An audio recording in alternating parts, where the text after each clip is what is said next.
Hello tubers and welcome to the Piston Alignment Workshop. Today I'm going to show you how to free off a Unseize caliper, as our Project TR250 has one. First step is to remove the two retaining bolts. I've got 14mm socket start, so I'm going to do that now for you. Right, I've taken those two bolts out and I've removed the caliper. To make this easier, you might need a rubber hammer just to give it a bit of a knock and then ease it off gently and it should come out. So I'm just going to take the pads out now.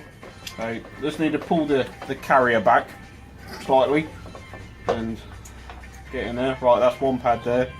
We'll either renew these or at least clean them up and then grease them when we put them back. And then this exterior one,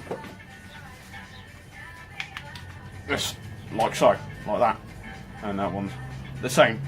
Right, now we're going to pull the carrier off itself so we can clean the slides up and grease them.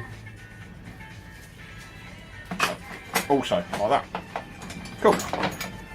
Right, next step, we're going to ease the piston out using the lever. So we're going to use our own hydraulic pressure to help us get this piston out easier, because otherwise it's going to be a struggle. Our piston's just on the cusp of falling out now, so I've got a little pot under here to catch any of the fluid that's there. I'm just going to help it out. There goes all the fluid. Right down with the leg. There's our piston. I'll put that to one side. Alright, there's seals in this barrel in here now. I'm just going to get a little flat-headed screwdriver and help them out. And then we're going to clean them up. This is our main caliper seal now. I've got this out. Now all this detritus, there's the camera there, on this seal needs removing because that's what's holding us up. So I need to scurf all this off, both sides, in and out, and on the edges. The best tool to do this really is your own fingernail, because that's perfect. You can feel and know when it's clean. So I'm going to do that. I've got dust seal to remove as well. Do exactly the same to that, and then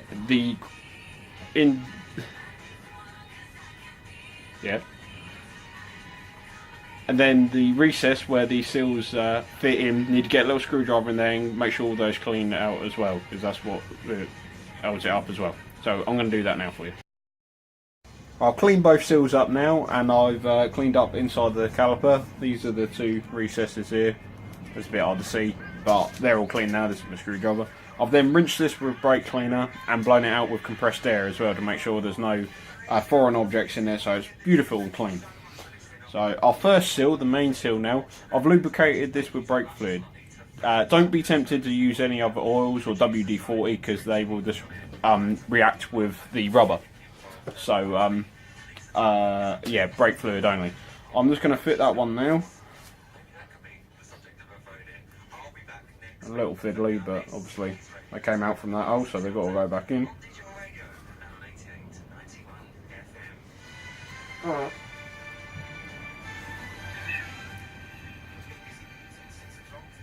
You're right. There, thanks. Good. Alright, so that seal's in. I'm going to get the other one now, and then we're going to start sliding the piston in. Lube the outside of your piston first with some brake fluid again, and help it slide easier, and that should just push in beautifully with your fingers. Alright, that's the piston back in the caliper now. I'm just going to reassemble the rest of it. First we've got the carrier. Both slides have been cleaned up and lubricated with a bit of copper grease, so that just slides in like that, and then you get your first pad here. Remember to put the anti-rattle shim in first, as that pushes down and that holds that in place. So just tuck that under those ears, and then you've got the one with the goes on the two pins. Line them up.